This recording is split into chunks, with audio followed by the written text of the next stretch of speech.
तेरी यही कहा। ये सब हमारे देश के उन्हीं पुराने संस्कारों का नतीजा है, जहां लड़कियों को ये शिक्षा दी जाती है कि मैके से उनकी डोली और ससुराल से उनकी अर्थी उठती है। जो भी सजा आप देना चाहें मैं भुगतने के लिए तैयार हूं, पर प्लीज आप हमें ये कोर्ट कचहरी के चक्कर से बचा लीजिए। मधु का ये हाल जिन लोगों ने किया है, मैं उनका वो हाल करूंगी कि वो लोग जिंदगी भर याद रखेंगे। देखो बेटा, मैंने तुमसे कहा ना, इस बात को यहीं खत्म समझो। अब मेरी दोनों बहनों में से कोई यहाँ नहीं आएगी। मधु पे जितने जुल्म और अत्याचार हुए हैं, अगर उसकी जगह कोई और औरत होती तो जानती वो क्या करती? वो जाकर पुलिस में कंप्लेन करती और हम सब सलाखों के पीछे होते। चलिए, मैं तो शादी ना करके अकेला हूं। आपने तो शादी की है ना, फिर भी आप अकेली हैं। इस फाइल के कागजों पर आप निशान साहब की सिग्नेचर करवा लें। किस चीज की फाइल है? मैडम, मैंने आपसे साइन करवाने के लिए कहा है, मुझसे क्वेश्चन पूछने के लिए नहीं।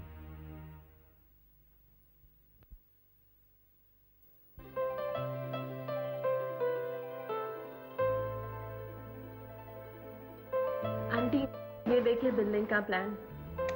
बेटा माधवी, मुझे तो इन तेरी टेढ़ी मेढ़ी लाइनों में कुछ समझ में नहीं आ रहा। क्या इसी को बिल्डिंग प्लान कहते हैं? देखिए आंटी, मैं आपको समझाती हूँ। ये है बेडरूम, ये किचन, ये हॉल, ये बालकनी। माधवी, मुझे इस कागज पे ना सिवाय ये टेढ़ी मेढ़ी लाइनों के और कुछ दिखाई नहीं दे रहा। तो ये सब काम छोड़, पहले नाश्ता कर ले। मैं तेरे लिए नाश्ता लेके आती हूँ। नहीं नहीं आंटी, पहले मुझे ये काम खत्म करने दीजिए, फिर मैं नाश्ता करती हूँ। एक्सक्यूज मी, कविता जी हैं? आइए ना प्लीज। मैंने आपको पहचाना नहीं। जी, मैं प्रियंका हूँ, कविता जी के साथ उनके ऑफिस में काम करती हूँ। अच्छा। वो मुझे बहुत अच्छी तरह जानती हैं। ओके। राय साहब ने बिल्डिंग के प्लान्स मंगवाए हैं। जी नहीं, बिल्डिंग के प्लान्स तो अब तक तैयार नहीं है, शाम तक तैयार हो जाएंगे। ठीक है, जब रेडी हो जाएं आप भिजवा दीजिए। डेफिनेटली। आप कविता जी के साथ काम करती जी हैं? हाँ, मैं कविता जी के साथ काम करती हूँ और मैंने उन्हीं से काम सीखा है। Oh, that's lovely. आपका नाम? मेरा नाम माधवी है। Madhavi, very nice to meet you. Same here. ये कविता जी की बड़ी बहन। नमस्ते जी। नमस्ते। आप चाहे तो आप 1 घंटा रुक सकती है, कविता जी बस आती ही होंगी। नहीं, मैं जल्दी में हूँ, आप उनसे कह दीजिए कि राय साहब ने प्लान्स मंगवाए। ठीक है। Thank you, bye bye bye.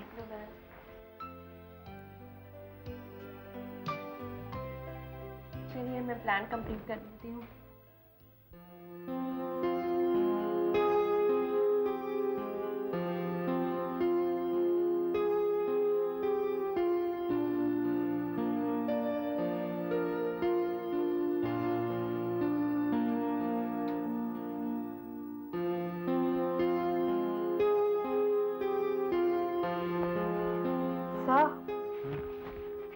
आज आप बहुत अच्छी लग रही। किस पर बिजली गिराने का इरादा है? ऐसी कोई बात नहीं, आइए बैठिए ना। नहीं सर, मैं जल्दी में हूँ, ये कुछ बिल साइन करवाने हैं, पेमेंट्स करनी है, चेक्स बनाने हैं।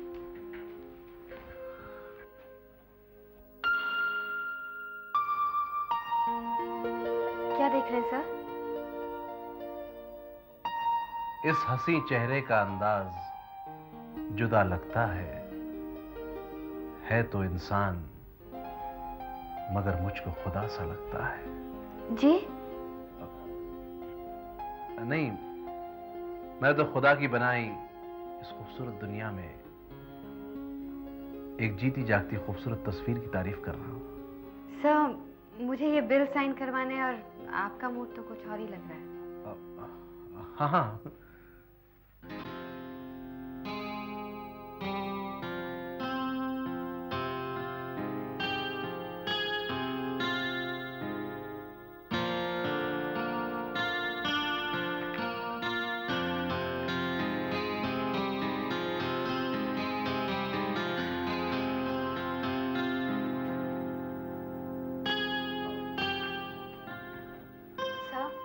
मैं चलूं? जी हाँ, चलिए ना। ऑलराइट।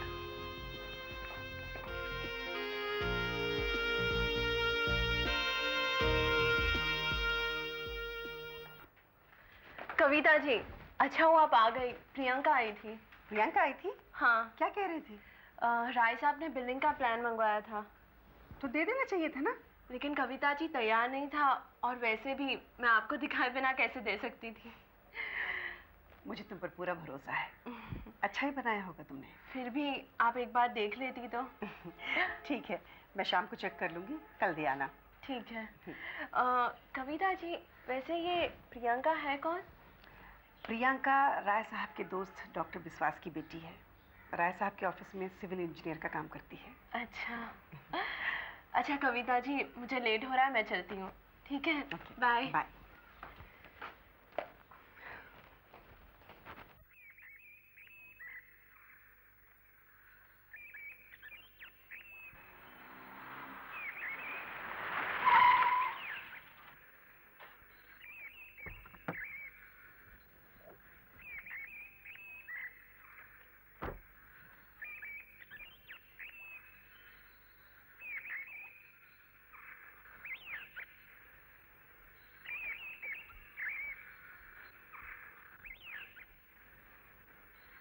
Hello, partner.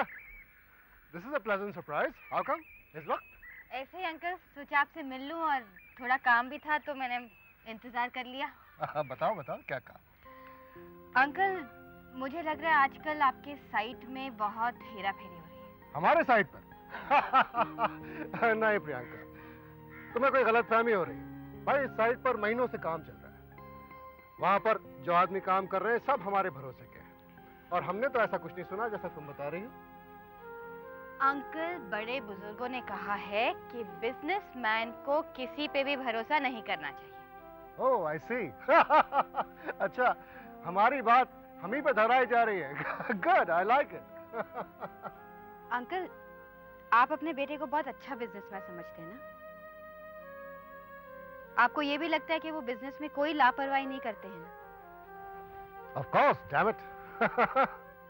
तो मैं आपको ये बता दूं कि आजकल आपके बेटे निशांत हमारे दीवाने होते जा रहे हैं। ये तो तुमने बहुत अच्छी खबर सुनाई, दिल खुश कर दिया। और उनका उनके बिजनेस में बिल्कुल भी ध्यान नहीं है। तो इसमें क्या बुराई है? बुराई ये है अंकल कि आज कुछ बिल साइन करते वक्त निशांत का ध्यान बिल्स में कम और मुझ में ज्यादा था। इसीलिए उन्होंने बिन देखे वो सारे बिल साइन कर दिए जिनमें एक जाली बिल 2 लाख का था। नहीं प्रियंका, हम ये तो मान सकते हैं कि निशांत तुम्हारे प्यार में दीवाना हो सकता है, लेकिन ये हरगिज नहीं मान सकते कि निशांत बिजनेस में लापरवाह हो सकता है। नेवर। हम अपने बेटे को बहुत अच्छी तरह जानते हैं। जानते हैं या नहीं जानते ये तो मैं नहीं जानती, लेकिन मैं निशांत को अच्छी तरह समझ चुकी हूँ, और वो बिल मेरे पास है। मैं अभी दिखाती हूँ आपको। ये रहा वो 2 लाख का बिल। देखते हैं। ये रखा। बाबुलनाथ ट्रेडर्स, ऐसी तो कोई भी कंपनी नहीं है जिससे हमारी डीलिंग होती हो। Electrical appliances, no. हमारा बेटा इतना लापरवाह हो जाएगा हमने कभी सोचा भी नहीं था। लेकिन मान गए तुम्हें प्रियंका। तुम्हें कैसे पता चला कि ये बिल बोगस है? अंकल, ये बात मुझे तब पता चली जब मैं कैबिन में अकेली बैठी थी और राहुल अंदर आया। उसने मुझे एक फाइल दी और कहा कि इसमें कुछ बिल हैं जिसमें से एक बिल नकली है, लेकिन मुझे उस पर साइन करवाना पड़ेगा निशांत से। और उसने मुझे धमकी दी कि अगर मैं वो बिल साइन नहीं करवाऊंगी तो वो मुझे नौकरी से बाहर निकाल देगा। उस बदबख्त की इतनी हिम्मत! इस गुस्ताखी की सजा मिलेगी उसे। हम उसे इसी वक्त निकाल देंगे। उसे नहीं मालूम कि तुम कौन हो। अंकल, आप गुस्सा थूक दीजिए। अगर उसे पता होता कि मैं कौन हूँ तो वो हिम्मत नहीं करता। वो तो समझता है मैं सिर्फ आपके यहाँ नौकरी करती हूँ, और मैं ये चाहती हूँ कि जब तक हमें सब लोगों का पता ना चले जो इस फ्रॉड में इन्वॉल्व हैं, हम कुछ ना कहें। यानी तुम ये चाहती हो कि हम इस वक्त कुछ नहीं कहें, खामोश रहें, ताकि उन तमाम लोगों का पता चल जाए जो इस साजिश में शामिल हैं। जी अंकल, मैं यही चाहती हूँ। ना जाने इन लोगों ने आज तक कितने रुपयों की हेरा फेरी की है, लेकिन अंकल ये बात निशांत को नहीं पता चलनी चाहिए। हाँ, हम भी तुमसे यही कहने वाले थे प्रियंका कि निशांत को कुछ नहीं पता चलना चाहिए। यू गो अहेड, तुम्हें जो ठीक लगे तुम करो, हमारी तरफ से तुम्हारी पूरी पावर है। Thank you.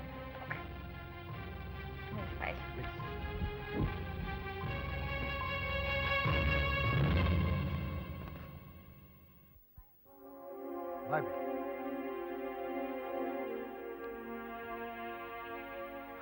वाह औरत, वाह, तेरी भी अजीब कहानी है। जिसे हम बिजनेस से दूर रखना चाहते हैं, उसने आते ही हमें बिजनेस में फायदा करवा दिया।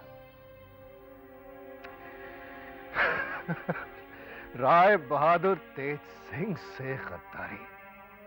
डैम इट, क्या जमाना आ गया। और तेरी यही कहानी।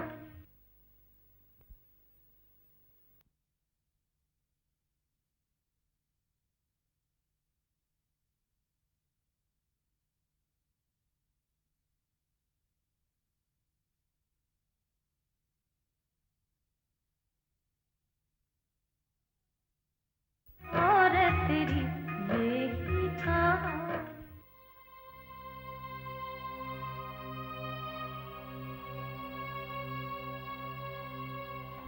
कहाँ चली गई थी बेटी?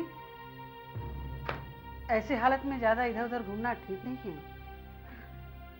माँ, घर में बैठकर बोर हो रही थी, सोचा प्रोफेसर साहब से मिलाऊं। प्रोफेसर से तेरा ज्यादा मिलना ठीक नहीं है बेटी। प्रोफेसर ने अभी शादी नहीं की है और तू पेट से है। लोगों ने अगर उल्टा सीधा बोलना शुरू किया तब क्या होगा? तेरे पति ने भी तुझे छोड़ दिया है। माँ, प्रोफेसर साहब वैसे नहीं हैं जैसा तुम सोच रहे हो। मैं प्रोफेसर के बारे में ऐसा नहीं सोच रही हूँ। प्रोफेसर तो बेचारा भला इंसान है, लेकिन लोगों ने उल्टा सीधा बोलना शुरू किया तो किस किस का मुंह बंद करेंगे हम? बेटी, बुरा मत मानना, तेरे डिलीवरी का समय भी करीब आ गया है। अब तुझे बेड रेस्ट की बहुत ज़रूरत है। ठीक है माँ, तुम यही चाहती हो ना कि मैं घर से बाहर ना जाऊं, तो आगे से मैं घर से बाहर नहीं जाऊंगी। बेटी, मैंने तुझे बाहर जाने से मना नहीं किया है। तेरी बाहर जाने की इच्छा हो ना तो यहीं आसपास घूम लिया कर, ज़्यादा लंबा मत जाया कर। बेटी, बरसों बाद तो ये दिन देखना नसीब हो रहा है, इसमें हमें कोई लापरवाही नहीं करनी है। माँ, तुम यही चाहती हो ना कि मैं आराम करूं? ठीक है, मैं आराम करती हूँ। अब तो खुश हो ना?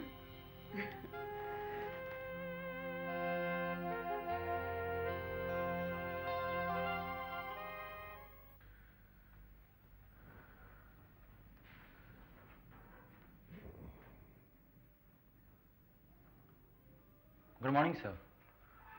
Good morning Rahul. सर, मैं आपसे कुछ बात कहना चाहता हूँ। बोलो, क्या कहना चाहते हो? सर, आप ललित को भरोसेमंद आदमी समझते हैं, पर वो भरोसे करने लायक आदमी नहीं है सर। Nonsense, damn it! तुम एक मेहनती, ईमानदार और शरीफ इंसान पर ऐसा बेहुदा इल्जाम लगा रहे हैं? जब भी बोलो थोड़ा सोच के बोलो। सर, मैं अच्छी तरह जानता हूं मैं क्या कह रहा हूं। कुछ दिन पहले ललित साहब के कहने पर मैडम को धमकी देकर एक नकली बिल जो 2 लाख रुपए का था सर, निशांत साहब से साइन करवाने के लिए कहा था। ऐसा क्यों किया तुमने? और वो भी मेरी इजाजत के बगैर? तुम मेरे आदमी हो या ललित के? क्या समझ के ये काम किया तुमने? सर, मैं आपका आदमी हूं। मैंने ये काम सिर्फ इसीलिए किया ताकि मैं ललित का भरोसा जीत सकूं और इस साजिश में उसके साथ कितने लोग शामिल हैं इसका मैं पता लगा सकूं। लेकिन सर, अभी तक मैं कुछ पता नहीं लगा पाया हूं। सर, ये 2 लाख में से उसने ये 2000 रुपए दिए मुझे और मुझे कहा कि अगली बार ज्यादा दूंगा। ये पैसे तुम खुद रख लो, हम खुशी से दे रहे हैं। ये तुम्हारी वफादारी का सबूत है। अब उस वफादार ललित की बेवफाई का हमें एक भी सबूत मिल जाए, फिर देखना हम उसका क्या हश्र करते हैं। तुम उस पर कड़ी नजर रखो। You may go now. Thank you sir.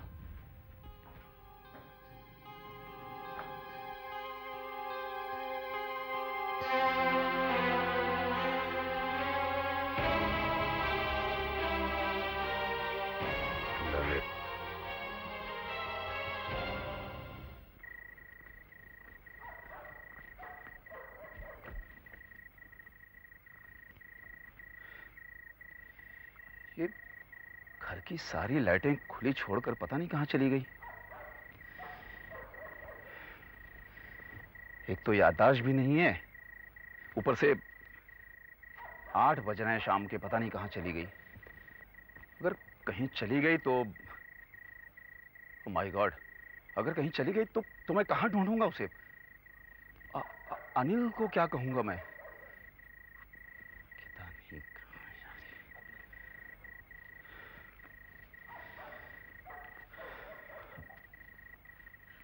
Professor साहब, कहां चली गई थी आप? मैं कब से आपका इंतजार कर रहा हूं। घर पर गया तो वहां ताला लगा हुआ था। मैं तो शीला दीदी के वहां गई थी। ओह, यानी आप अनिल के यहाँ गई थी? प्लीज आप अनिल का नाम मत लीजिए। घर पे कोई था नहीं, आप भी नहीं थे और चक्रवर्ती अंकल भी नहीं थे, तो सोचा शीला दीदी से मिलाऊं। अरे चक्रवर्ती अंकल को मैं एयरपोर्ट गया था छोड़ने के लिए। आप चक्रवर्ती अंकल को एयरपोर्ट छोड़ने गए थे? जी हाँ। क्यों? अरे भाई, उन्हें अमेरिका जाना था, और किस लिए? अंकल अमेरिका चले गए और मुझे बताया भी नहीं।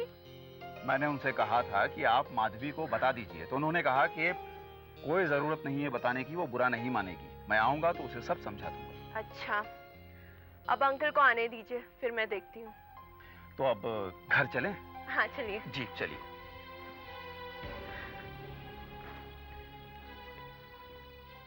और तेरी यही कहा।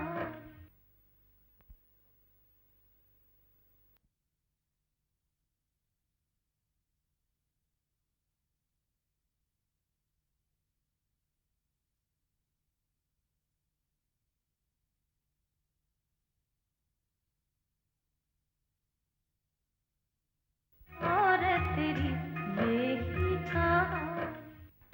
ब्लॉगिंग मत चीज ये आप ध्यान रखो, क्योंकि इससे हमें बहुत तकलीफ हो सकती है।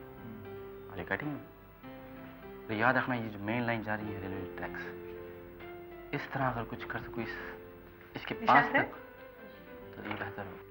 Can I come in? Please do. आए, तशरीफ रखिए please. I am sorry but dad तो अभी कुछ देर पहले ही साइट विजिट पर गए हैं। जानती हूँ, लेकिन आज मैं तुम्हारे डैड से नहीं, तुमसे कुछ कहने आई हूँ। मुझसे? The pleasure is entirely mine.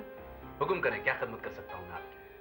अरे बाबा, मुझे हुक्म नहीं करना, बस तुमसे इल्तिजा करनी है।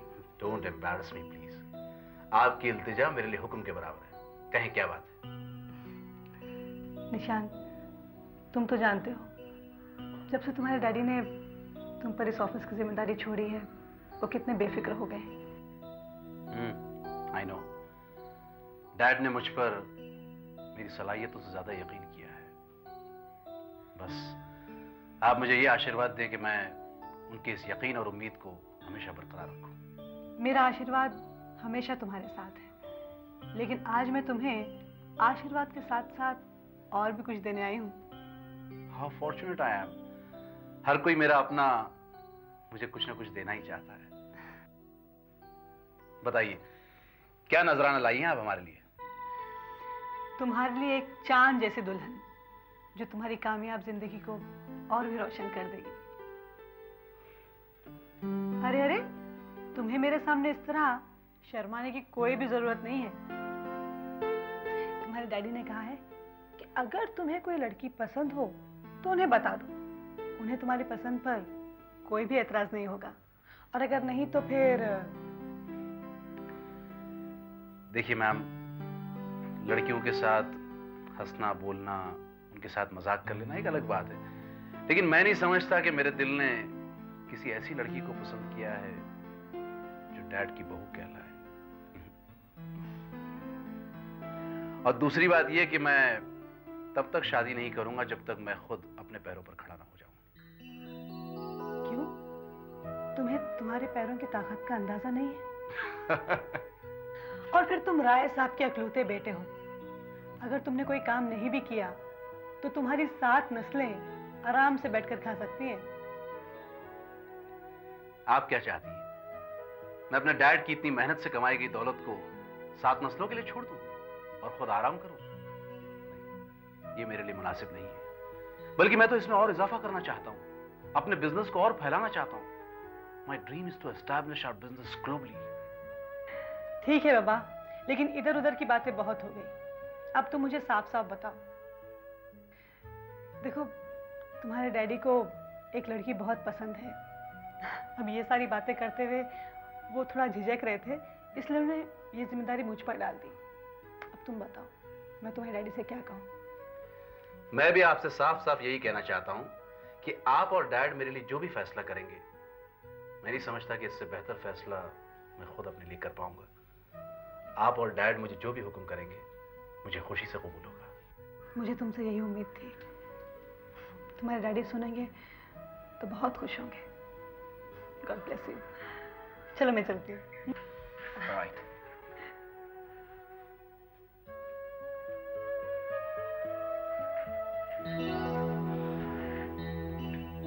I love you, Dad.